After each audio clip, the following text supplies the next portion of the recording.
Madame, Monsieur, bonsoir et ravi de vous retrouver pour ce numéro de votre émission Sur la brèche. Invité de ce dimanche, Monsieur Aruna Kaboré. Ancien leader du mouvement scolaire et étudiantin, il a été responsable de l'AESO, l'Association des élèves du secondaire de Ouagadougou, vice-président de l'UGEB, président de l'AEBF, l'Association des étudiants burkinabés en France. Plus récemment, M. Kaboré a également été porte-parole de la coordination des OSC sous la transition. Chef d'entreprise, il est actuellement le président de Burkina International. M. Kaboré, bonsoir. Bonsoir, M. Koulibaly. Et merci d'avoir accepté notre invitation. Vous faites partie de cette génération de scolaires et d'étudiants engagés dans la lutte du collectif contre l'impunité après l'assassinat de Norbert Zongo et de ses 3 compagnons. Votre vie de militant est même antérieure à cette tragédie. Elle commence sur les bancs du lycée, au sein de l'AESO, et elle se poursuit jusqu'à la transition post-insurrectionnelle mise en place après la chute de Blaise Compaoré. Quel a été, on va dire, le ressort de cet engagement militant?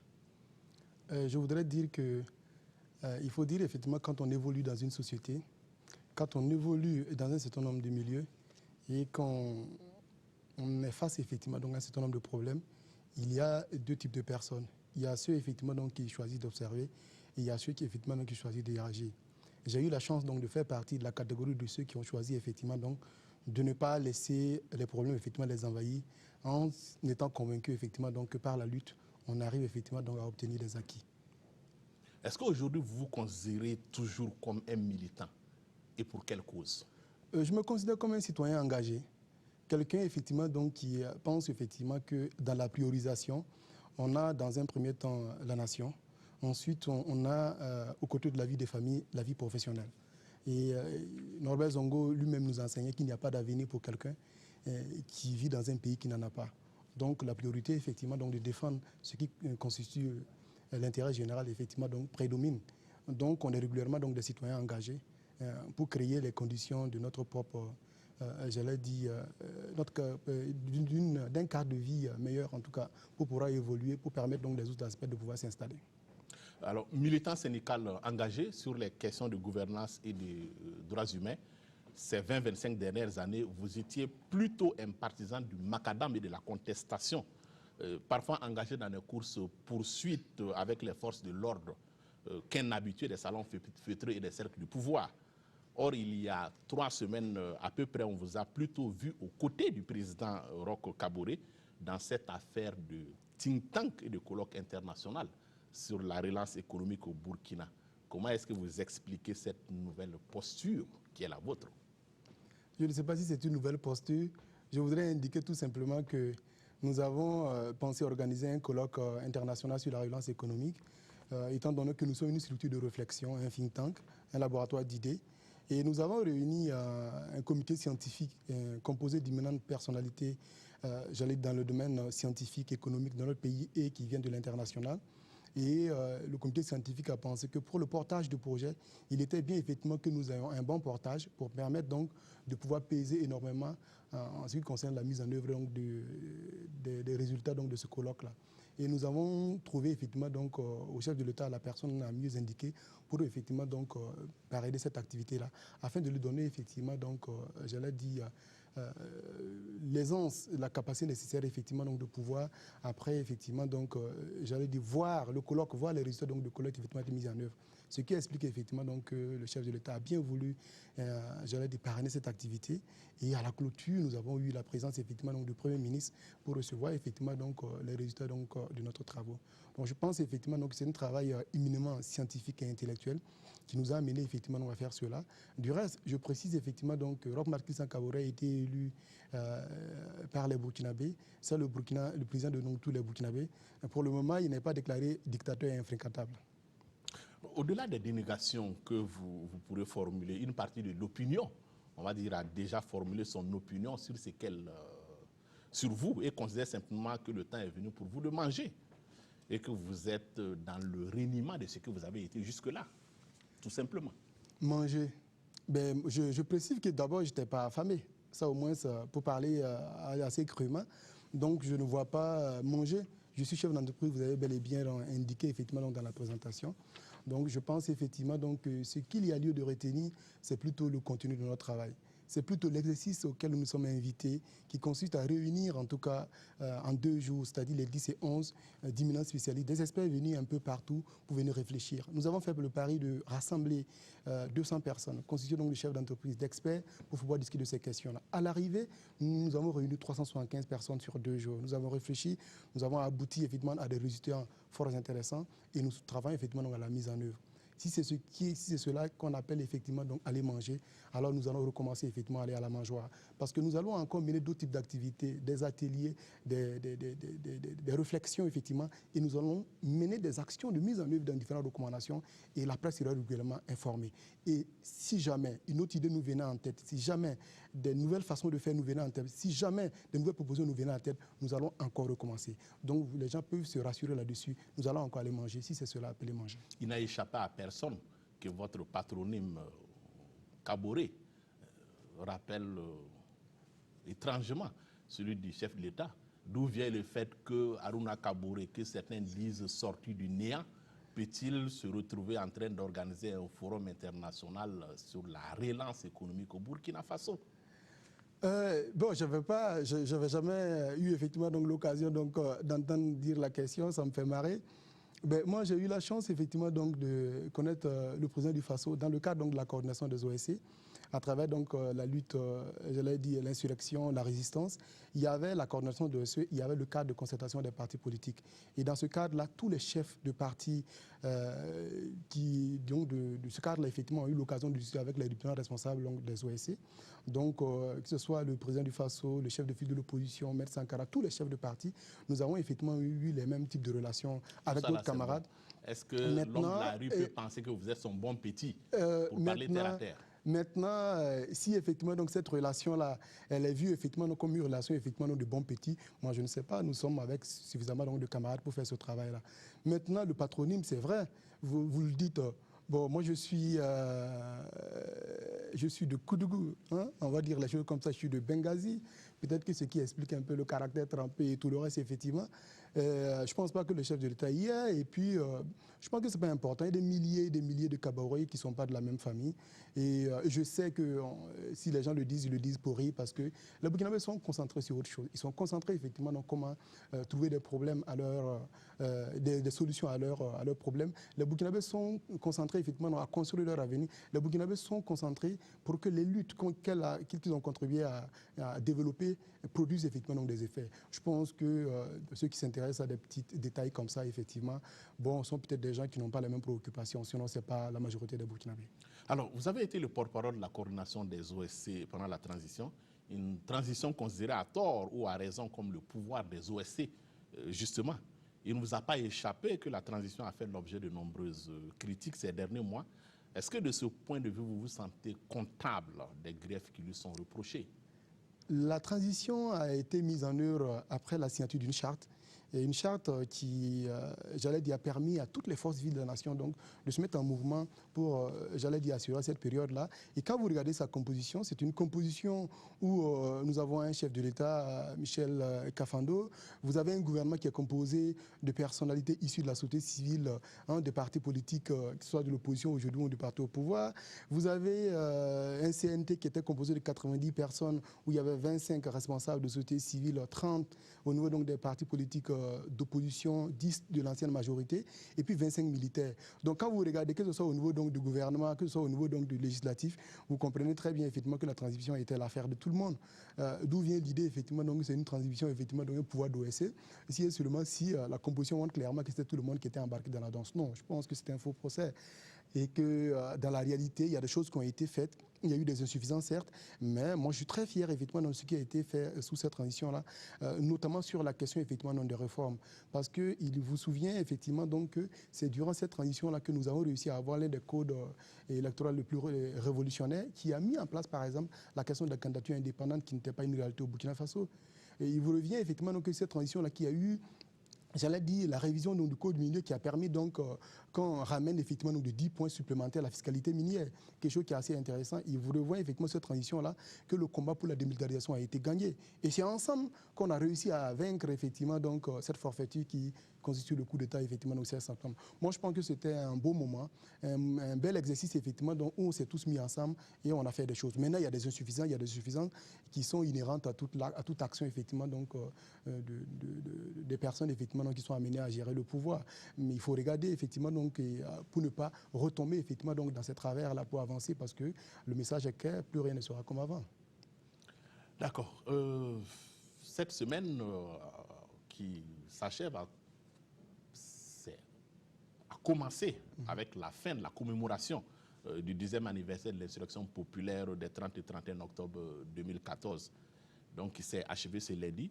2 ans après la chute du régime Compaoré, est-ce que vous avez le sentiment que l'insurrection populaire a porté ses fruits? D'abord, l'insurrection populaire n'était pas un programme. Hein, c'est un événement majeur, effectivement, donc, dans notre pays. Moi, ce que je retiens plutôt, c'est l'esprit et les idéaux de l'insurrection populaire.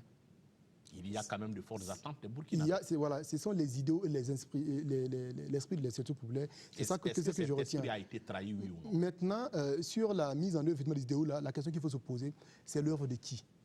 Quels sont ceux qui doivent porter les idéaux et l'esprit de l'insurrection populaire? Est-ce que c'est le travail d'un gouvernement uniquement? Est-ce que c'est le travail effectivement donc, des députés? Est-ce que c'est celui effectivement donc, de toute la société? Est-ce que c'est celui effectivement de différents compartiments? Lorsqu'on dit effectivement donc, quand vous me posez la question de savoir si on a trahi, je pose la question qui a trahi. En tout cas, nous au niveau donc de la société civile, des différents acteurs, nous n'avons pas l'impression effectivement qu'il y a une trahison. Nous avons eu l'impression effectivement que nous sommes restés debout pour continuer effectivement à défendre l'esprit et les idéaux de l'insurrection populaire. Et nous pensons effectivement aujourd'hui qu'on ne peut pas parler au Burkina Faso, par exemple, de recul effectivement donc de la démocratie, d'autant plus que nous travaillons tous à ce qu'il soit renforcé. Maintenant, s'il y a des éléments sur lesquels effectivement on peut s'appuyer pour dire qu'il y a eu trahison, il y a eu cela, ben, je suis là effectivement pour qu'on en discute. L'engouement mitigé des Burkinabés pour ces commémorations apporte quelque part de l'eau au moulin de ceux qui estiment soit que les idéaux de l'insurrection ont été trahis, soit que le gouvernement MPP n'est pas simplement à la hauteur des attentes des Burkinabés. C'est aussi l'avis de la CODER, la Coalition pour la démocratie et la réconciliation nationale, qui parle de déception et d'irritation croissante. Les mots sont de la CODER, donc des Burkinabés face à ce qu'elles considèrent comme les attentes non satisfaites des Burkinabés par rapport à l'insurrection. Est-ce que si on peut procéder effectivement par un inventaire, ça va être plus intéressant? Je suis cartésien, donc j'aime effectivement aller sur des questions cartésiennes.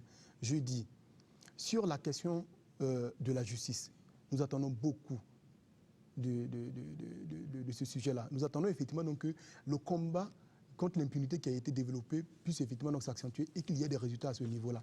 Parce que vous êtes d'accord avec moi. Le temps de revenir sur la question de la justice de façon spécifique. Oui, mais justement, ça va être de cette manière-là que ça va être plus productif. Quand on prend effectivement quand on prend les déclarations effectivement de la CODER ou bien d'autres partis politiques, je veux rassurer que moi je dirige une organisation qui est partisane, donc je ne me prononce pas effectivement donc sur le positionnement donc de partis politiques qui se prononcent sur les sujets.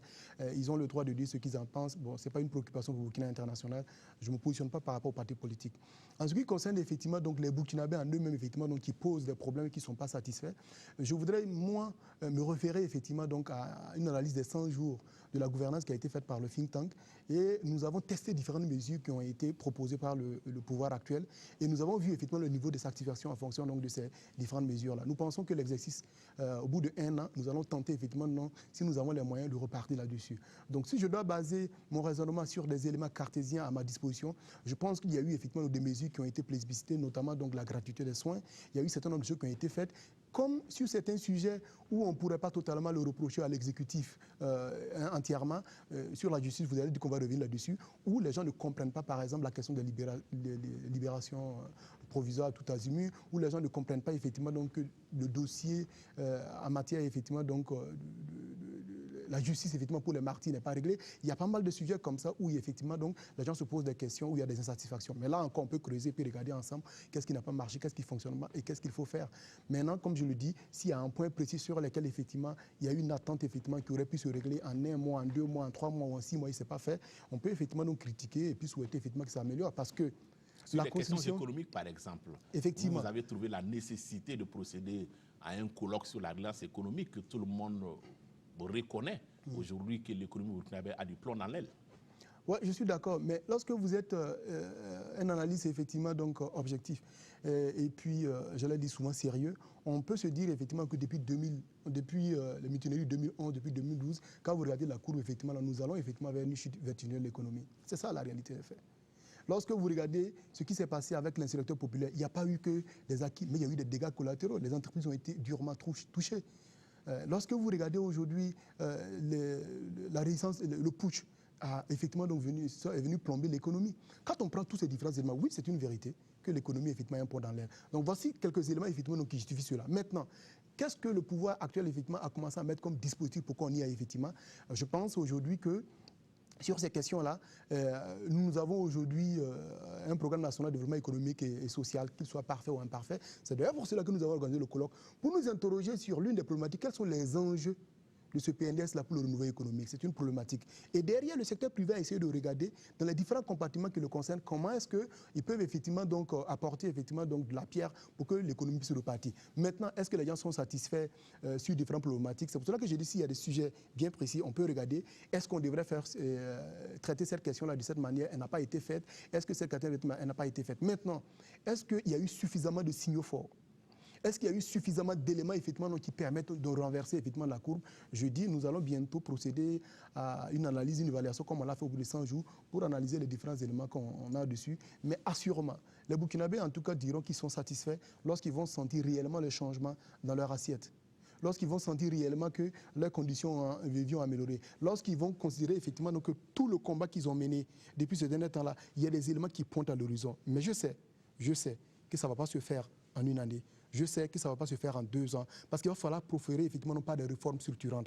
Mais en même temps, il faut regarder dans les priorités, qu'est-ce qui est prioritaire dans les priorités, pour essayer effectivement donc de les régler. C'est pour cela qu'on parle de relance économique, parce que c'est des choses un peu à court terme et à faire qu'on reparte. Et à ce niveau-là, nous avons identifié la question, j'allais dire, de règlement de la dette intérieure. Nous avons pensé effectivement qu'il faut impérativement que les entreprises qui ont été surendettées, qu'on arrive à les traiter, qu'on essaie d'évacuer un certain nombre de choses qui permettent en tout cas donc à l'économie de repartir un temps soit peu. Qu'on essaie certainement donc de booster un certain nombre de secteurs effectivement qui permettent donc d'avoir très rapidement des résultats.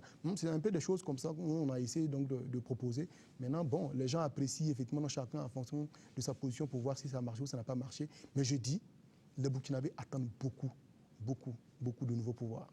Alors, on revient justement à cette question de la justice post-insurrectionnelle qui est posée de façon récurrente dans le débat public. À l'an 2 de l'insurrection, c'est l'ancien président du CNT, Chérif Sy, qui a jeté un pavé dans la mare en déclarant, parlant de la justice, et je cite, des gens qui ont eu tous les arguments juridiques pendant 27 ans pour ne pas traiter les dossiers, et on veut que ce soit les mêmes personnes qui viennent traiter aujourd'hui les mêmes dossiers qu'ils ont justifiés juridiquement. C'est la justice qui est en train de poser problème. Parole de Chérif Sy, quel commentaire vous faites par rapport à cette perspective qu'il a de la justice au Burkina?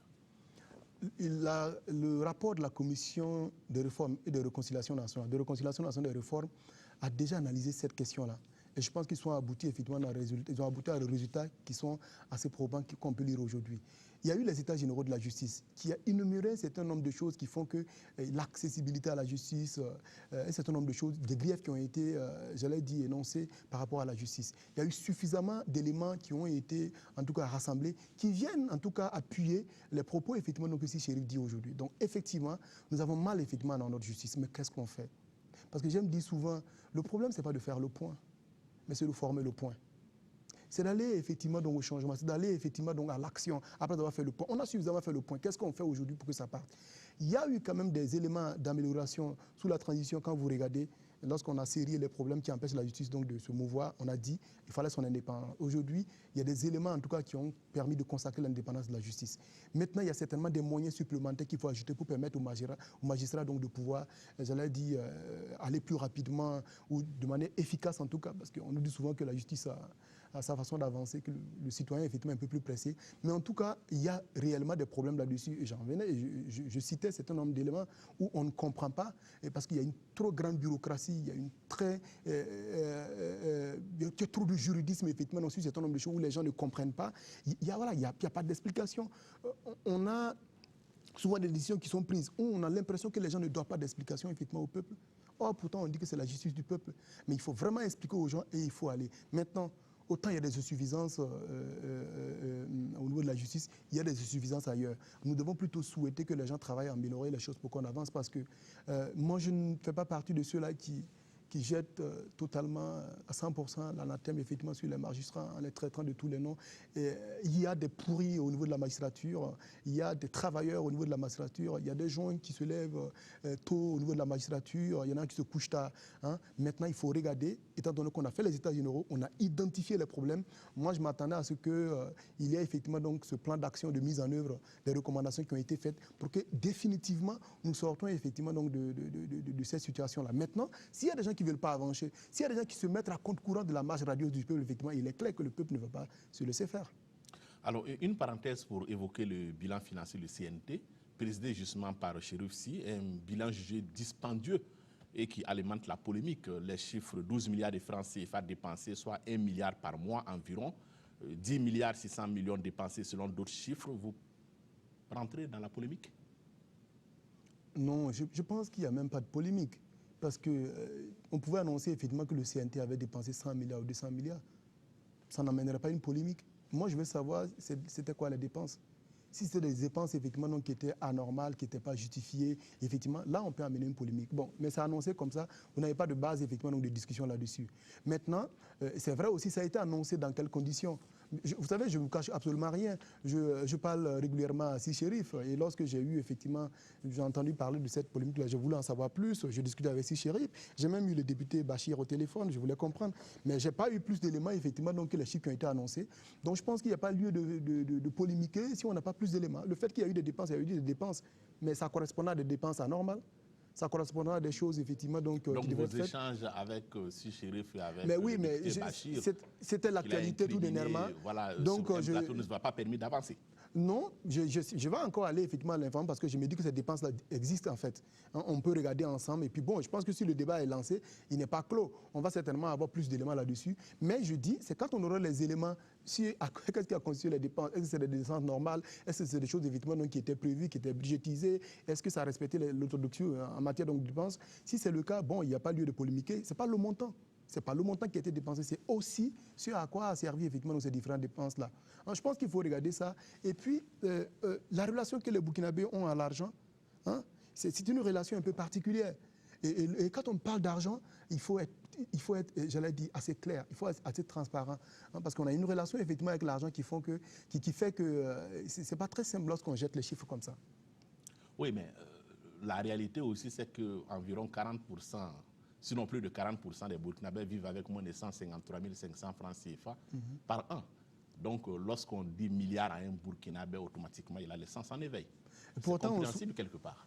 Oui, mais on est aussi content lorsqu'on annonce les milliards, parce qu'on souhaite effectivement que notre pays effectivement, donc, puisse, j'allais dire, faire entrer des milliards pour que ça fonctionne. Donc, ça dépend de comment est-ce que c'est annoncé. On dit que le PNDS fait 15 000 milliards. 15 000 milliards. Donc, vous voyez, on souhaite effectivement obtenir des milliards. Lorsque les gens créent les entreprises, ils souhaitent effectivement donc, avoir des milliards. Donc, les Burkinabés n'ont pas de problème effectivement dans ce sens. Ils ont un problème lorsqu'on annonce les chiffres de milliards effectivement donc, dans des situations d'incrimination sans précision, parce que les gens considèrent que ce sont les deniers publics qui sont pillés. Hein, qui ont servi certainement à des choses effectivement qui ne sont pas, j'allais dire, importantes. Et c'est là qu'il faut donner l'explication. Parce que quand il n'y a pas d'explication, qu'on donne des chiffres, on peut faire dire tout à des chiffres. Alors, on revient aux questions de justice. Sur les réseaux sociaux, c'est une déclaration de Moriba Traoré, le secrétaire général du syndicat burkinabé des magistrats, qui fait le buzz. Votre propension au populisme dans des secteurs aussi sensibles est un danger pour nous tous. Déclaration de Moriba Traoré, il s'agit en l'occurrence des secteurs judiciaires et sécuritaires. Et celui que le juge Moriba Traoré qualifie de populiste n'est autre que le ministre Simon Compaoré, en charge de la sécurité intérieure, qui s'est récemment interrogé sur les libérations provisoires accordées dans le traitement, entre autres, des dossiers sur le putsch du 16 septembre. Qu'est-ce que j'en pense, c'est ça? Oui. Je constate qu'il y a une réaction effectivement de Moriba par rapport donc, aux propos de Simon Compaoré et ce n'est pas plus important que ça. Les Burkinabés ont d'autres préoccupations effectivement donc qu'on passe notre temps effectivement donc à faire des débats sur ces questions-là. Je dis la question, il ne faut pas distraire les gens. La question aujourd'hui, c'est qu'il y a des problèmes, il faut les régler, il faut avancer. C'est de ça qu'il s'agit. Qui distrait qui? Mais tout le monde, tous ceux effectivement donc, qui nous amènent dans les petites polémiques, dans les petits débats de niveau caniveau, tous ces petits débats-là, mais ça nous fait pas avancer. Il faut se concentrer effectivement donc, pour à la fois travailler sur deux pans, comme je le dis, la construction citoyenne et la construction économique. C'est de ça qu'il s'agit. Tout le reste des débats, de personnes, d'individus, de ceci ou de cela, là, mais c'est pas à la hauteur des enjeux. Vérité, justice et réconciliation nationale, le schéma est encore réaffirmé par le chef de l'État, mais il ne fait toujours pas l'unanimité. Est-ce que vous souscrivez à ce schéma ou quel modèle faut-il privilégier pour le Burkina Faso? La question de la réconciliation nationale, et je fais partie de ceux qui pensent effectivement qu'il faut le triptyque vérité, justice et réconciliation. Qu'est-ce qu'on met dans vérité, qu'est-ce qu'on met dans justice? C'est ça, effectivement, donc, qui peut poser problème, d'autant plus que tout le monde est d'accord qu'on aille effectivement à la réconciliation. Maintenant, quelles sont les différentes étapes? Je dis qu'il ne faut pas escamoter les étapes. Il faut rester dans l'étape vérité, justice et réconciliation. Maintenant, c'est quoi la vérité? La vérité, c'est des éléments sur lesquels ça va permettre à tout le monde, effectivement, d'être d'accord à travers des enquêtes, à travers un certain nombre de choses. C'est quoi la justice? La justice, effectivement, donc, ça va être le fait que celui, effectivement, donc, qui a été victime, qu'il puisse, effectivement, donc, j'allais dire, connaître réparation. Elle peut être effectivement donc pécuniaire, elle peut être effectivement matérielle. Il y a plusieurs types effectivement donc de façons de faire au niveau donc, de la justice. Et puis derrière, on va aller au pardon. Le pardon, il va se matérialiser par comment? Est-ce que les gens vont se serrer la main? Est-ce que ça va être effectivement une annonce publique? Ça dépend. Maintenant, quel contenu met à l'intérieur? Une fois qu'on définit les différents contenus en fonction des différentes problématiques qui sont posées, vous verrez très bien qu'on peut aller à la vérité et à la justice. Quand on dit justice, ça ne veut pas dire que tout le monde sera attaché dans les menottes, effectivement, pour parler, j'allais dire, emprisonné. Quand on dit vérité, mais les gens ont besoin de comprendre. Il y a eu des morts, il y a eu des décès, il y a eu des détournements, parce que la vérité et justice, ce n'est pas uniquement sur la question, effectivement, donc, de crimes de sang, il y a aussi un certain nombre de choses. Et il faut passer par ces processus-là. Pourquoi? Il y en a déjà eu des exercices comme ça, où on a organisé des foires. Ça nous a amené où? Ça n'a rien réglé. Il y a eu le Transmart ici, ça n'a absolument rien réglé, ça nous a conduit où la situation a continué à s'effondrer jusqu'à ce qu'on arrive au 30-31. Mais à côté de ça, il y a eu des choses réussies dans des pays. On a vu le cas de l'Afrique du Sud, on a eu certains types de pays. On n'est pas obligé, effectivement, j'allais dire, de prendre les exemples qui n'ont pas réussi. On peut prendre les exemples qui ont réussi. Et je vais vous dire une chose. Nous avons des dossiers emblématiques dans ce pays qu'il faut régler. Le phare, Faso Action de Nouveau, dont le président Augustin Bambara avait organisé le 18 décembre 2014, à l'entame de la transition, les défis majeurs de la transition. Et nous avons invité en son temps un certain nombre de personnalités pour discuter sur la question de la justice. Il y a des propositions qui ont été faites sur même une justice transitionnelle. Il y a des mécanismes, effectivement. Donc, il y a des gens qui veulent juste la vérité, qui veulent connaître juste la vérité, et ils vont se limiter à là. Il y en a effectivement où il faut aller au bout parce qu'il y a des réparations à faire. Ce processus, il faut le faire. Il y a une autorité qui a été mise en place. J'imagine effectivement qu'on lui a adopté suffisamment de moyens. Il faut qu'il annonce des signaux nécessaires pour que ça prenne le temps nécessaire et pour qu'on puisse effectivement aller à la réconciliation. Mais en aucun cas. Si on venait escamoter les étapes, vérité, justice et réconciliation, nous repartirons effectivement donc en enfer. Laurent Gbagbo a dit que les portes sont toujours ouvertes. Il y a 2 semaines, c'est le rapport d'enquête parlementaire sur les mines qui est tombé et qui a fait l'effet d'une secousse tellurique. Encore des milliards, 551 milliards de francs CFA, le manque à gagner pour l'État burkinabé. C'est une belle somme pour soutenir la relance économique pour laquelle vous plaidez. C'est de l'argent qu'on a perdu. Oui, beaucoup d'argent. Beaucoup d'argent qu'on a perdu. Et là encore, c'est le point qui a été fait. Maintenant, moi, je regarde plutôt les recommandations qui ont été faites dans ce rapport-là pour qu'on ne puisse plus retomber dans ce genre de travers-là, pour qu'on regarde effectivement comment est-ce qu'on récupère ce qui est récupérable et pour que l'argent de nos ressources nationales ne soit pas bradé de cette manière-là, pour qu'à l'avenir, les différents contrats miniers qu'on va signer, à l'avenir, tout ce qui va engager l'État, effectivement, ne se fasse pas de manière, je l'ai dit, comme ça, quoi. Aujourd'hui, on est en train de signer, on est en train de parler de partenariat public-privé. Le colloque, par exemple. Nous avons traité la question, nous avons regardé les questions, juridiques autour des contrats PPP. Et il y a eu des propositions concrètes de doter ce pays de DAO type, dossier d'appel d'offres type, de contrats type, de bien encadrer les choses pour ne pas qu'on vienne à signer des contrats sur 20-30 ans qui vont nous amener vers des situations. Parce que regardez ce qui se passe. Il y a aussi parce que des contrats ont été mal ficelés dans le domaine minier. Il y a aussi parce que, vous avez vu ce dossier de Tambao qui revient, où la possibilité que l'État paye effectivement de 100 par sont posées. Mais pourquoi? C'est parce qu'à un moment donné, les gens ne sont pas sous soucier du bien commun, parce qu'on a bradé effectivement donc, le bien commun d'une manière ou d'une autre. C'est comme ça qu'il faut travailler pour ne pas que ce genre de choses-là arrivent encore dans notre pays. Sinon, on aura fait l'insurrection, sinon on aura fait la résistance pour rien. Et, je pense que 500 milliards, c'est vraiment énorme et que tout ce qui peut être fait, effectivement, donc pour que les choses, j'allais dire, ne soient plus comme avant, il faut le faire. Et à côté de ces chiffres de 500 milliards, il y a un autre chiffre dont on n'en parle pas. Il y a 400 milliards d'achats et biens et services autour donc, des mines qui ne sont pas, j'allais dire, où les PME burkinabés ne profitent pas réellement. Il y a 400 milliards d'achats et biens et services. Lorsque les sociétés minières s'installent, il y a la possibilité, effectivement, de commander des produits. Et la réglementation est faite de telle sorte que c'est encore plus avantageux de commander certainement donc, un certain nombre de biens par des fois avec des fournisseurs étrangers. Parce qu'il y a certaines formes d'exonération. Par contre, nos jeunes entrepreneurs, lorsqu'ils se lancent effectivement dans ce business-là, lorsqu'ils commandent les mêmes produits qu'ils reviennent vendre ici, ils ne sont pas compétitivement en matière donc, de rapport qualité-prix. Aujourd'hui, il y a des idées simples à faire. Si on exonère de la même manière ces PME-là, elles vont certainement, j'allais dire, commander d'autres matériels qui ne rentrent pas dans le cas des milliers. On peut aller vers les entrepôts fictifs. On peut avoir aujourd'hui un entrepôt fictif minier aujourd'hui pour permettre à nos PME de commander dans les mêmes conditions et de profiter de cette manne de 400 milliards. Parce qu'on a l'habitude de regarder ce qu'on a perdu. Je dis aux gens, ça c'est le point. Il faut former le point pour regarder ce qu'on peut perdre encore. Il y a 400 milliards à prendre. C'est ça qu'il faut regarder. Parce que nous allons courir pour essayer de récupérer ce qu'on a perdu. On n'en pourra pas tout récupérer. Mais en même temps, si on faisait effectivement la loi de Pareto, 20% de nos énergies pour certainement mettre là où ce qu'on a perdu, puis 80% pour certainement, j'allais dire, attraper ce qu'on n'a pas perdu et construire l'avenir. Je pense qu'effectivement, c'est comme ça qu'on va élever le Burkina vers le haut. Alors, invité du journal télévisé de 20h, le président de la commission d'enquête parlementaire, le député Ousseni Tamboura, a expliqué que sur les sites aurifères, lorsqu'on coule un lingot, aucun représentant de l'État burkinabé n'est présent. Idem, lorsque l'or est pesé. Ce sont également les sociétés minières qui, selon lui, déterminent les taux d'impureté supposés à l'exportation et, in fine, la quantité d'or obtenue après donc, le raffinage à l'étranger. Donc, vous l'aurez compris, l'État burkinabé, dans la réalité, ne maîtrise quasiment rien dans le processus d'exploitation de notre or. Alors, la position pour certains, ce serait de dire quoi? Qu'en attendant d'avoir l'expertise nécessaire pour exploiter cet or-là, qu'il faut attendre 10, 15, 20, 30, 50, 100 ans s'il le faut, mais le temps que les Burkinabés aient eux-mêmes l'expertise nécessaire pour pouvoir exploiter l'ensemble de ces ressources. Qu'est-ce que vous pensez de cette proposition? Moi, je ne pense pas que pour soigner la fièvre, il faut casser le thermomètre. Hein. Moi, je pense qu'il faut prendre les médicaments. Ce n'est pas forcément la bonne manière de faire. Qui vous dit que réellement, les problèmes qui ont été posés n'ont pas l'expertise pour regarder?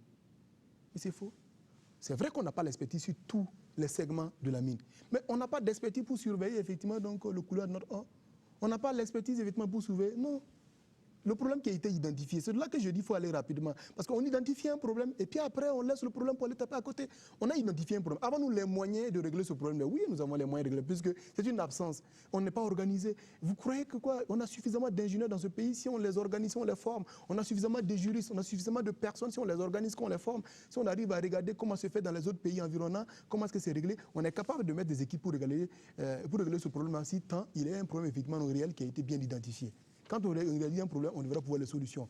On ne va pas dire qu'on arrête effectivement d'exporter nos mines effectivement non parce qu'il y a un tel problème. Non, il faut regarder. Maintenant, il faut travailler à ce que sur la chaîne des valeurs, là, nous puissions être présents et qu'il y ait des Burkinabés qui soient formés sur la question de l'expertise. Parce qu'effectivement, quand on regarde les chiffres en la matière, on se rend compte que dans pas mal de segments, c'est plutôt d'autres nationalités qui ont l'expertise là-dessus, qui avancent là-dessus.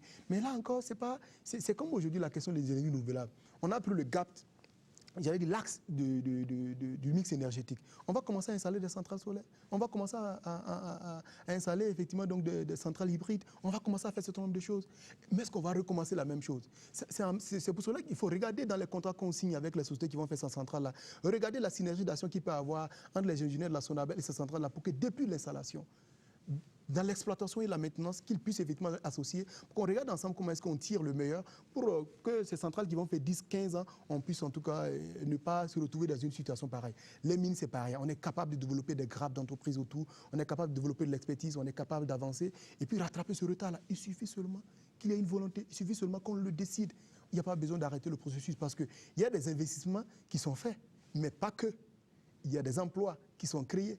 Il y a des retombées, effectivement, dans l'économie. Quand on remplace ça pour un problème pareil, effectivement, mais on règle les autres problèmes qu'on a créés, comment? Voilà. Alors, on passe à un autre sujet. Avec ce 1er novembre, l'armée burkinabé qui a célébré son 56e anniversaire dans un contexte marqué par de nouvelles menaces sécuritaires. Comment est-ce que vous pensez qu'aujourd'hui, le Burkina doit-il aborder l'ensemble de ces menaces qui se posent à notre sécurité?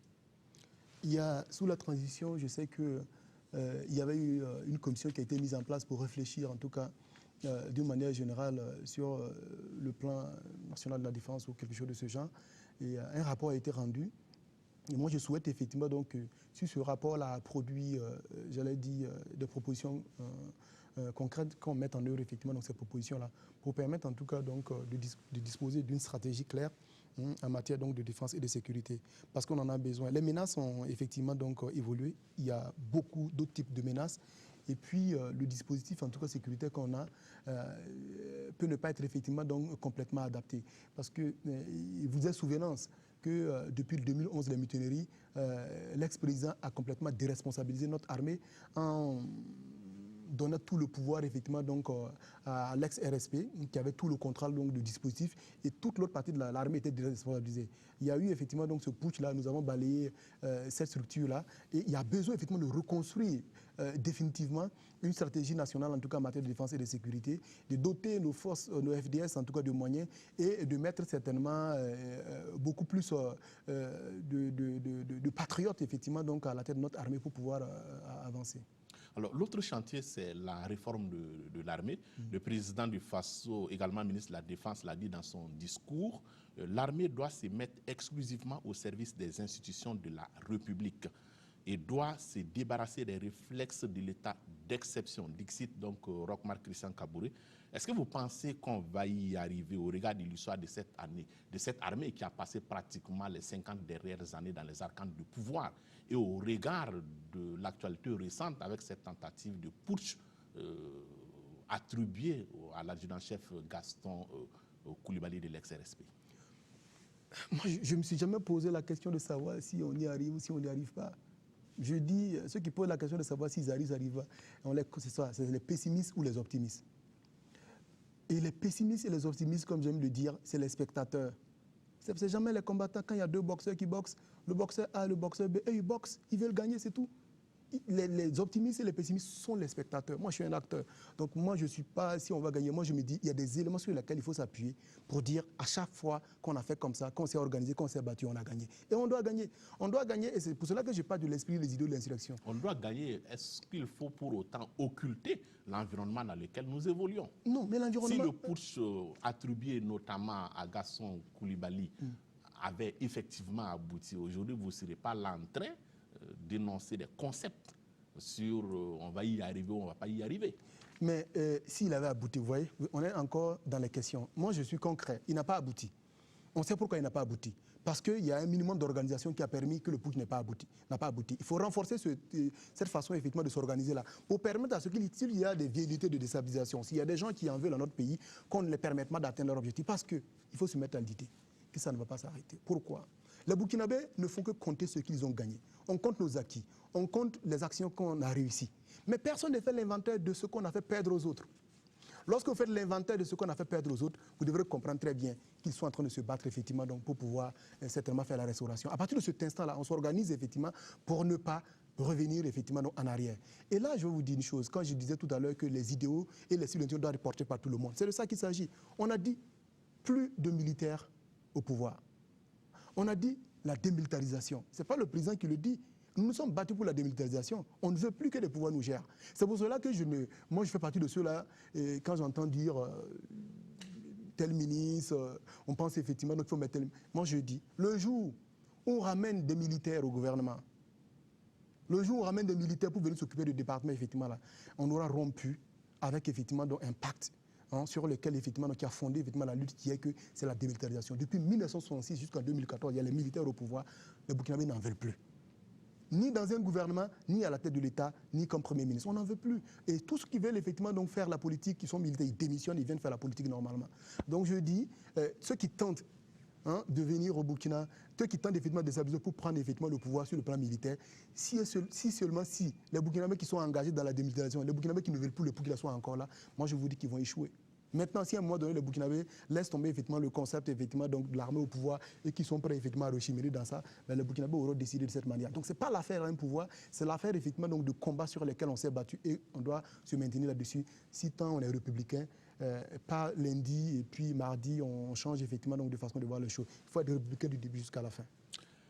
Cette semaine, le feuilleton judiciaire de la CAMEG a connu un nouveau rebondissement. Cette fois, la balance judiciaire, on va dire, semble bel et bien en faveur du camp qu'ont fait Koussoubé, le PCA et le DG nommé par le ministre Soumaïla Ouedraogo. Puisqu'en appel, la Cour a annulé l'ordonnance du juge des référés qui ordonnait au docteur Confé et Koussoubé la cessation des troubles manifestement illicites à l'encontre de la CAMEG. On reprend les mêmes et on recommence. Chaque protagoniste de la crise interprète la décision de justice comme il l'entend et on n'est pas sorti de l'ornière. Moi, j'en sais rien. Je ne suis pas protagoniste de la crise. Moi, je suis consommateur, on va dire, effectivement, donc, des produits de la CAMEG, on va dire ça comme ça. Moi, je souhaite tout simplement qu'on reste effectivement donc, dans cette logique-là. Moi, j'ai aimé.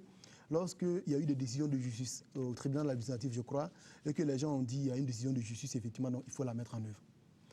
Tous les Burkinabés qui allaient dans ce sens en disant il y a des décisions de justice, il faut s'en tenir aux décisions de justice, malgré les différences expériences là, je trouvais qu'il y avait une maturité dans la façon de voir les choses. Je veux qu'on reste dans cette dynamique-là.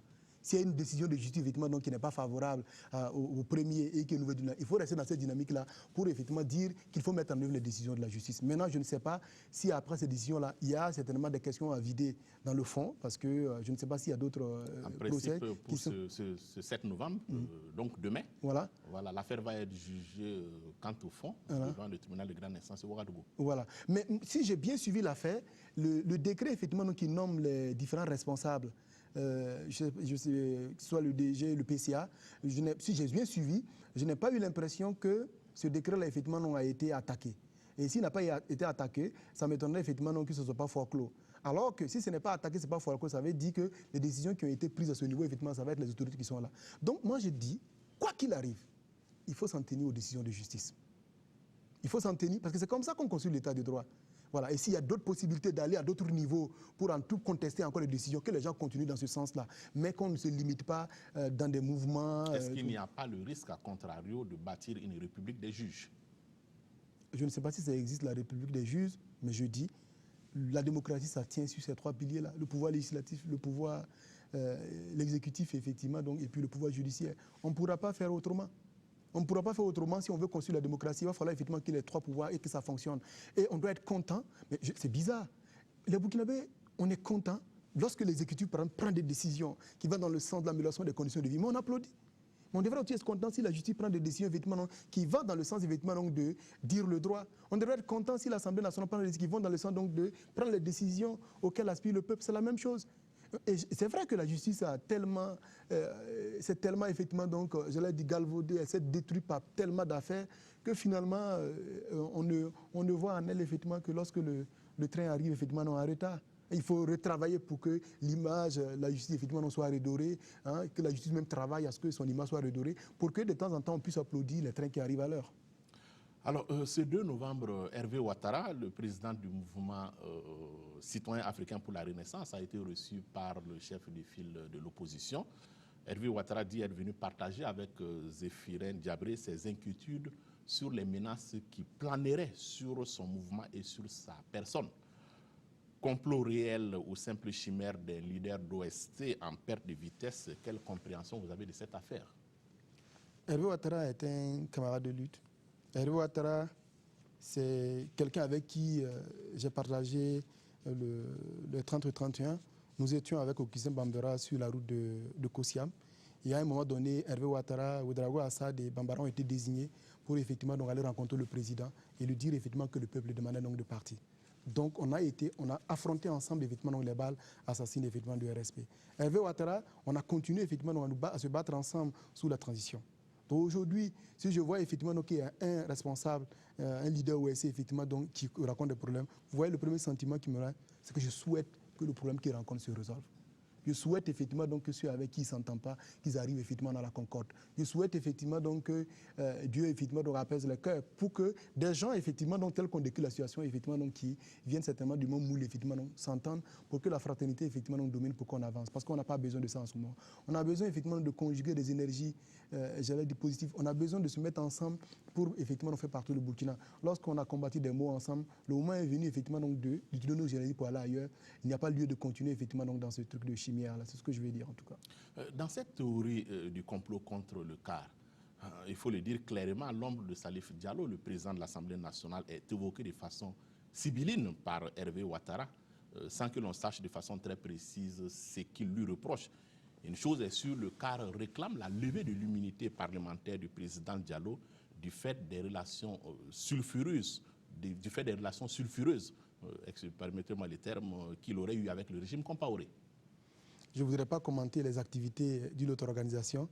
À Burkina International, nous sommes une structure de réflexion. Nous essayons donc de trouver des solutions dans les domaines, effectivement. Non, je ne botte pas en touche, je refuse. Vous savez, sur ce plateau, je peux refuser de répondre à des questions. Cette question, par exemple, je ne vais pas donner plus d'éléments là-dessus. Je souhaite, comme je l'ai dit complètement, que les deux parties, effectivement, donc, arrivent à de meilleurs sentiments et qu'on sorte, effectivement, de cette situation-là. C'est ce que je peux dire là-dessus. Et je suis sûr, effectivement, donc, que c'est possible parce que, avant d'être politicien ou essayer d'une manière ou d'une autre, nous sommes dans la fraternité. Bien, on passe à l'international et on commence par le référendum constitutionnel en Côte d'Ivoire qui ne finit pas de diviser la classe politique au bord de la lagune ébriée, quand bien même le référendum a été validé par le Conseil constitutionnel. Les adversaires du texte mettent à l'index le taux de participation, 42,42%, qu'ils considèrent comme un désaveu des Ivoiriens. Le camp Ouattara met à l'évidence le taux du oui qui est de 93,42% qu'il présente comme un plébiscite. Entre ces deux visions de la situation du référendum, qu'est-ce que vous pensez? La Côte d'Ivoire, c'est mon deuxième pays. Vous savez, j'ai mis les pieds ici à l'âge de 17 ans. C'est-à-dire que j'ai passé une bonne partie effectivement de ma vie, de la moitié à peu près, en Côte d'Ivoire. J'ai encore 40% de ma famille. Quand il y a des problèmes qui touchent à la Côte d'Ivoire, ça me touche parce que je sais qu'à tout moment, si ça part en couille, on va devoir effectivement accueillir encore des gens. Il y a déjà eu l'opération Bahir. Donc vous imaginez, quand il y a des problématiques en Côte d'Ivoire comme ça, tous les jours dans nos prières, on prie à ce que la chose se passe très bien. Ce qui se passe en Côte d'Ivoire en ce moment, c'est encore le même message en fait. Qu'au-delà de la politique, au-delà donc des questions partisanes, les gens arrivent effectivement donc à regarder l'essentiel pour ne pas que ça s'enflamme parce qu'ils sortent d'une crise, une longue crise, et je ne pense pas qu'ils ont eu le temps effectivement donc de dépenser les plaies, de faire les choses. Donc il va falloir que les politiques fassent très attention en Côte d'Ivoire parce que les choses effectivement peuvent, chavirer. Sur le plan économique, je le dis, j'ai une entreprise en Côte d'Ivoire, donc je connais bien le pays, je fréquente clairement. Donc la situation actuelle effectivement là. On prie en tout cas pour que les mêmes forces qui les ont habités, qui les ont amenés en tout cas à dépasser les choses après la crise qu'ils ont connue, là, que ça puisse repartir et que les politiciens effectivement n'en rajoutent pas. On ne rajoute pas parce que les constitutions, il faut les faire pour qu'elles traversent le temps. Les conditions, il faut les faire pour qu'elles traversent le temps. Je crois que c'est un peu pour cela que ça prend un peu plus de temps, effectivement, au Burkina Faso. Et c'est dommage que les Ivoiriens n'aient pas pu s'entendre, effectivement, donc, sur l'essentiel pour faire, effectivement, une constitution qui rassemble beaucoup plus et qui traverse le temps. C'est dommage. Maintenant, ce n'est pas terminé. La Côte d'Ivoire est un beau pays, les choses sont dynamiques, ils peuvent certainement trouver d'autres leviers pour repartir. L'ambition du camp Ouattara à travers notamment cette nouvelle constitution, c'est d'enterrer définitivement la graine, disons, de l'ivoirité pour empêcher que la poudrière identitaire que le pays de Félix Houphouët-Boigny était devenu ne puisse encore exploser à nouveau. Si telle est l'ambition donc du parti au pouvoir de M. Alassane Dramane Ouattara et son équipe, si telle est leur ambition, mais ça a eu de trouver encore les ressorts, les éléments nécessaires, parce que c'est ça, ils ont la destinée du pays, pour convaincre les autres, pour qu'on puisse effectivement aller dans le sens. Il y a eu des élections, il y a eu, je crois qu'il y a une décision du Conseil constitutionnel effectivement qui a validé les choses, mais après, il y a une après-élection qu'il faut gérer. Si telle est son ambition, qui continue d'expliquer, qui continue de convaincre les autres effectivement pour qu'ils reviennent à la table de négociation, pour que la Côte d'Ivoire puisse avancer, parce que lorsqu'on gère le pays, on a une grande responsabilité. et plus de responsabilité certainement, plus que l'opposition. Donc il doit aller toujours dans le sens, effectivement, donc, pour que le pays du Faux-Boigné, comme on le dit, effectivement, donc, puisse en tout cas continuer à être la locomotive de la sous-région. Parce que ce qu'on ne dit pas, la Côte d'Ivoire, c'est 42% donc, du produit intérieur de l'UEMOA. Et quand la Côte d'Ivoire a arrivé, bon, je pense que ça touche un peu dans la sous-région. Donc on n'a pas intérêt à ce qu'il y ait une crise là-bas. Et quand vous regardez les différents projets qu'on a, ce sont des projets transnationaux du moins. On a des chemins de fer qui sont prévus, on a l'interconnexion des lignes, on a pas mal de choses évidemment qui sont prévues. Donc on ne peut pas regarder comme ça le problème d'un pays voisin juste à côté comme ça, en se disant que c'est une bataille de deux camps, en sachant très bien que lorsqu'il y a la déflagration, on va certainement tous en périr. Alors, au Congo-Kinshasa, à l'appel de l'opposant historique Étienne Tshisekedi de l'UDPS, un meeting était prévu ce samedi sur fond de revendications contre la possibilité pour le président Kabila de briguer un nouveau mandat après la fin de son mandat constitutionnel qui est prévu ce 20 décembre. Donc, ça n'a pas pu s'ételer, les forces de l'ordre ayant empêché toute possibilité pour les manifestants, en tout cas, de se regrouper. Alors, quelle analyse vous faites de cette crise congolaise? Au Congo, c'est assez clair. Au Congo, il y a une tentative, effectivement, donc, de se maintenir au pouvoir qui est inacceptable. C'est ça, la réalité au Congo. Il y a une tentative de se maintenir au pouvoir qui est inacceptable. On ne peut pas continuer comme ça à faire, effectivement, donc, le pouvoir comme si c'était quelque chose de monarchique. C'est cela. C'est pour cela que la jeunesse congolaise se bat. C'est pour cela, effectivement, donc, que les forces vives congolaises se battent. C'est pour cela, effectivement, que les femmes et les jeunes en Congo se battent. Et moi, je souhaite, effectivement, donc, beaucoup de réussite pour qu'ils fassent entendre raison à leur président. Il a eu le temps, effectivement, donc, de faire régional au Congo. C'est l'occasion de donner la possibilité à d'autres personnes, effectivement, donc, d'en faire autant. Et, si les dispositions constitutionnelles ne le permettent pas donc, de se maintenir, peut-être qu'il faut qu'ils comprennent le message. Parce que c'est un pays qui revient de loin. Beaucoup de crises, beaucoup de morts, beaucoup de tueries. Et si par sa faute, effectivement, là, le Congo doit rebalancer dans ce sens, je pense effectivement qu'il n'aura pas compris le sens qu'il devrait effectivement donc, donner à l'histoire. Et moi, je pense effectivement donc, que le peuple congolais effectivement, doit rester debout. Doit rester debout parce qu'il a hors de questions effectivement, donc, qui permettent à des gens de se maintenir au pouvoir. Et les Burkinabés effectivement, doivent être regardants, hein, ils doivent solidariser avec le peuple congolais. Les Burkinabés effectivement, doivent souhaiter qu'ils viennent au bout effectivement, donc, de tout ce qui veut se maintenir au pouvoir. Parce que nous l'avons dit non ici, il n'y a pas de raison effectivement, qu'ils n'y arrivent pas. Maintenant, ils n'ont pas les mêmes ressorts. Ils n'ont pas la même histoire, ils n'ont pas les mêmes éléments, ils n'ont pas la même configuration en matière donc, de force, de rapport de force. C'est à eux de trouver de l'intelligence pour développer le rapport de force, etc. Mais définitivement, je soutiens effectivement donc, le peuple congolais en lutte. De l'autre côté du fleuve, au Congo-Brazzaville, environ 400 jeunes ont battu le pavé pour demander à leur gouvernement de se retirer du statut de Rome, qui est fondateur de la CPI, la Cour pénale internationale. Parce que ces textes seraient en porte-à-faux avec simplement la constitution congolaise. Pourquoi maintenant? C'est ça la question. Pourquoi maintenant? Pourquoi c'est l'opportunité là? Pourquoi maintenant? Ça dit qu'il faut aller chercher. Pourquoi maintenant? Moi, je n'ai pas connaissance évidemment donc, de ce débat-là longtemps. Maintenant, pourquoi maintenant? La constitution congolaise dit simplement que non, je n'offre aucune possibilité d'extradition des nationales. Oui, mais pourquoi maintenant il y a eu effectivement donc, ceux qui réclament qu'ils sortent de la Cour pénale internationale? Il faut regarder le contexte. Pourquoi maintenant?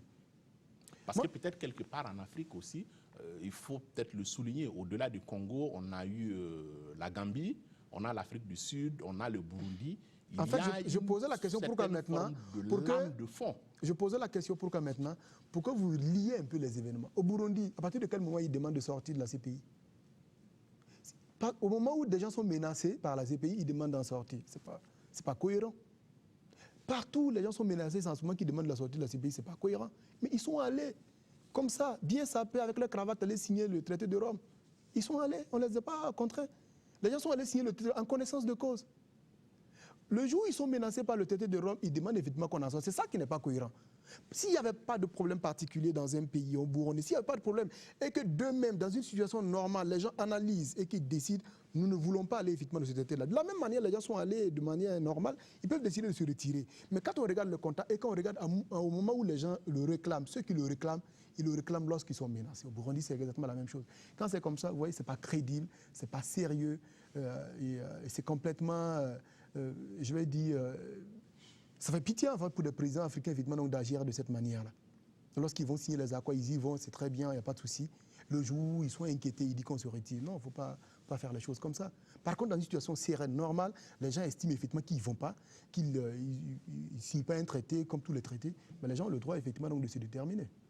L'argument d'un pays comme la Gambie, ce serait de dire qu'il y a une sorte d'indexation des chefs d'État africains ou simplement voilà, des Noirs par rapport à ces pays.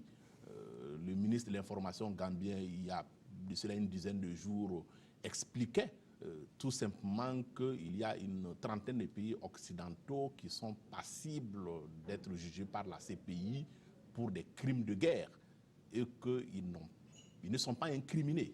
Donc c'est une cour spéciale contre les Africains. Il faut mener le combat et la réflexion sur les deux pieds à la fois. Il faut à la fois demander, lorsqu'on a des gens effectivement qui sont passibles dans d'autres pays, devant la Cour pénale internationale, qu'aujourd'hui les gens élèvent la voix pour demander à ce que ces chefs d'État soient effectivement donc traduits. Il faut faire ce combat-là. De cette même manière, il faut faire aussi le combat pour que si on a nos chefs d'État effectivement donc, qui sont concernés, qu'ils puissent répondre. C'est sur les deux pieds qu'il faut jouer. Il ne faut pas juste dire à partir du moment où les autres ne sont pas, nous on sort. Non, il faut se battre pour les deux. Maintenant, je précise que la Cour pénale internationale, c'est une cour de justice effectivement donc, qui vient compléter les dispositifs effectivement nationaux. C'est-à-dire que dans un pays, si on estime que les juridictions nationales sont qualifiées, sont à même, sont dans des situations où elles sont capables effectivement donc, de juger, on n'amène pas à la CPI. C'est lorsque effectivement on constate que manifestement il n'y a pas de possibilité ou le droit ne sera pas dit qu'on amène effectivement le dossier à la CPI. Sinon normalement, lorsque vos tribunaux nationaux peuvent connaître les différentes questions, on peut effectivement donc traiter. Donc il faut traiter le problème dans son ensemble parce que oui, il y a des motifs effectivement donc, de se poser la question de savoir comment on a des chefs d'État puissants dans de pays qui ont mené le razzia dans d'autres pays qui ne sont pas inquiétés. Il faut souhaiter que ces personnes-là soient inquiétées, mais en même temps, il faut souhaiter que si nos chefs d'État effectivement donc, sont confrontés à cela et que nous ne sommes pas en capacité effectivement de régler les problèmes, je le dis, et qu'ils puissent répondre devant la CPI. Donc, il n'y a pas de, il ne faut pas qu'il y ait deux poids deux mesures, mais ce n'est pas un argument en tout cas pour fuir en tout cas la justice. En Afrique du Sud, Jacob Zuma est empêtré dans un énième scandale qui risque cette fois de l'emporter. Le président sud-africain est incriminé dans un rapport qui le présente quasiment comme une marionnette aux mains de la richissime famille Gouta qui fait et défait les politiques au pays de Nelson Mandela. C'est dommage quand je regarde la situation à l'ANC. Vous savez, on a tous rêvé. On a tous rêvé, Nelson Mandela, tout le reste, tout ce qui sont battus en Afrique du Sud, c'est le modèle quoi. Et quand je vois aujourd'hui tout ce qui se passe autour donc, des compagnons de Nelson Mandela, il y en a plein effectivement qui ne sont pas des bons exemples, il y en a plein qui n'ont pas continué dans le chemin de Nelson Mandela. On peut effectivement donc, se poser la question de savoir quelle trahison, comment ils ont pu trahir effectivement donc, ce beau idéal, comment ils ont pu trahir cette façon de le faire. Ils sont un peu trop... Maintenant, le dernier mot, comme vous le voyez, ça revient effectivement donc, au peuple sud-africain. Je pense effectivement donc qu'il y a des leviers, que ce soit une justice effectivement donc, qui fonctionne, et d'un autre côté, des élections effectivement donc, qui marchent, qui sont, j'allais dire souvent, assez libres et transparentes. Ça a eu à un moment donné, s'ils sont satisfaits effectivement donc, de l'action des gouvernants, de savoir effectivement utiliser ces différents leviers là, effectivement donc, pour s'en débarrasser. Mais c'est vraiment dommage effectivement donc que les héritiers de Nelson Mandela nous donnent effectivement ce spectacle-là. C'est pas ce à quoi on s'attendait en tout cas. On pouvait espérer mieux. On termine sur l'élection américaine. J'aurais aimé entendre votre opinion sur le président d'Obama. On n'a pas le temps pour aborder la question. Peut-être juste votre pronostic entre Hillary Clinton et Donald Trump. Qui sera président des États-Unis dans 72 heures? Je réponds aux deux questions. Moi, la politique américaine, c'est la politique américaine. Voilà, donc je ne vais pas être cartésien, je vais être beaucoup plus affectif. J'ai aimé qu'il y ait un noir qui arrive à la tête des États-Unis. C'est de cette même manière que je vais aimer qu'il y ait une femme à la tête des États-Unis. C'est tout. Après, la politique américaine, c'est la même, qu'elle soit républicaine, qu'elle soit effectivement démocrate. En tout cas, par rapport à ce que nous avons comme ressenti, ce que nous vivons dans nos contrées, je ne vois pas une grande différence, en tout cas en matière de politique étrangère. Donc j'ai aimé qu'il y ait un noir, j'aurais aimé qu'il y ait une femme, parce que c'est ma façon effectivement d'affirmer ma part de féminité. Que Hillary Clinton soit présidente, juste parce qu'elle est une femme. Merci, M. Kaboré, d'être passé nous voir. Madame, Monsieur, c'est la fin de votre émission. Dans un quart d'heure, le journal de 20h avec Jean-Emmanuel Ouedraogo. Quant à moi, je vous retrouve dimanche prochain en direct à 18h45 sur la RTB avec un autre invité sur la brèche. Bonsoir.